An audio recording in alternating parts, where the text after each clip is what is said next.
आशीष भाई जो गा रहे थे वही गाना गावा हम। कि फोनवा पर सोनावा कबले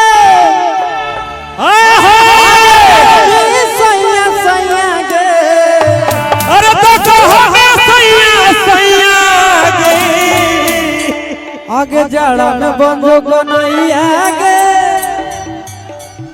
सुतई बैठ के रजैया जड़ा में बंदो लइया रे सुतई बैठ के रजैया गे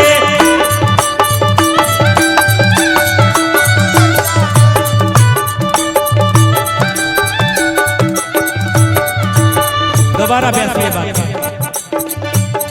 आगे फोनवा पर सोनावा कबल करवे सैया सैया गे सोनवा तो है सोनवा कहि के है आगे फोनवा पर सोनावा कबल करवे सैया सैया गे ए लाइट जाइए तो सभी लोग रुकिए। मैं चाहूंगा एक बार लाइट बंद कीजिए। ये हमारा ऑपरेटर भाई लाइट बंद कीजिए। और मैं चाहूंगा कि जिनके पास मोबाइल एक बार फ्लैश जला के बताइए कितने लोग आशीष यादव छोटी छलिया को मानते हैं। लेकिन नहीं मोबाइल सभी लोग जलाए मोबाइल। अब देखो भाई इज्जत के बात है। मुखिया जी से आशीष यादव से कौन कौन प्यार करते हैं?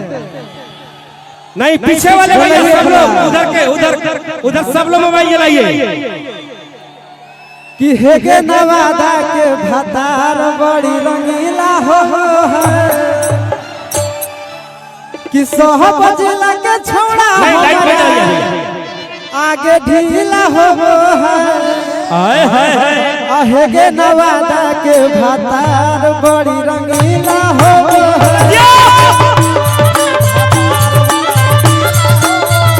हेगे नवादा के भतार बड़ी रंगीला हो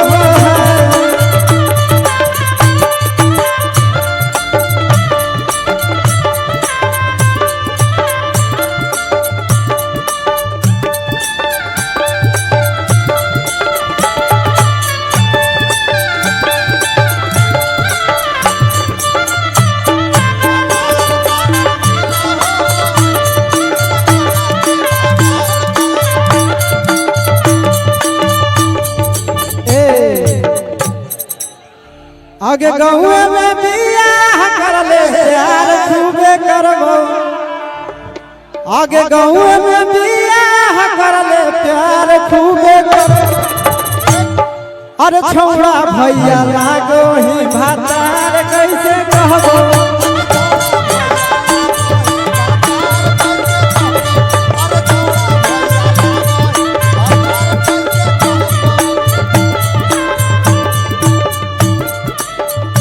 अरे पानी भरे जात रहले हम आहिर टोली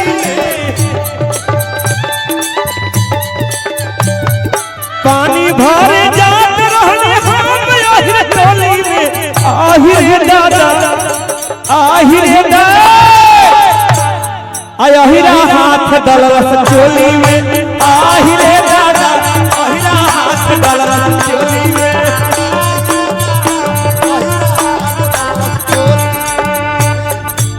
भैया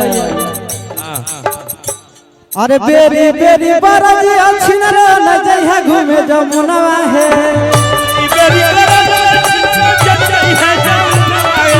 बेरी बेरी बरजी अच्छी न न जइहा घूमे जमुनवा है